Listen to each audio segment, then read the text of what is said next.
Question number 4. Is PRP, platelet-rich plasma, treatment for under-eye or dark eye circles and thin hair halal or haram? I don't know enough about PRP to give a conclusive answer. However, I will give you 2 general principles when it comes to cures. So the first thing is that if a procedure is restorative rather than augmentative, then the default is that it is permissible, that it is halal. Okay? Somebody, for example, let's say they have, what do they call it? Breast augmentation. Somebody has breast cancer and they have to lose their breasts. Then they have breast augmentation, permissible or not permissible. This is restorative, right? It's restoring the original state. And so the default is that it's permissible. Compare that to somebody who is born the way that Allah made them, and then they want to go out and have a breast augmentation in addition to what Allah has given them. Default is that that's not permissible. This actually addresses another question that someone listed. They said something about a partial dental or something like that, where you have, you have natural teeth and then you lose some teeth, okay? Having a partial dental, and Allah knows best, is restorative, right? It's restorative. As long as there could be, somebody could say something about, well, if I'm going to get married, then this is like libas al-haq or something. You might need to clarify that to a potential suitor, in the case of marriage, but in general, this is restorative. And so the default is that it's permissible, okay?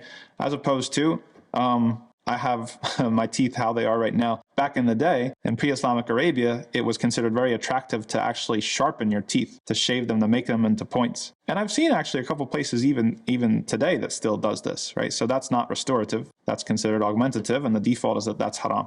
The second consideration and the second principle is what is being used for the treatment. So you have augmentative, restorative, and then you have the substance of the thing that's actually being used for the treatment. So if the thing that's being used for treatment is halal, then it's no problem. If the thing that's being used for treatment is haram, let's say it's, bacon grease or something of this nature, then the default is that it's not permissible, according to at least 3 out of 4 madhabs. I've read, and this was a long time ago, that the Maliki madhab has some difference of opinion as opposed to, are you able to use something? Because it comes with thyroid, and my oldest son has hypothyroid. And so I think the thyroid medicine that most accurately mimics the thyroid production in a human being is that of a pig.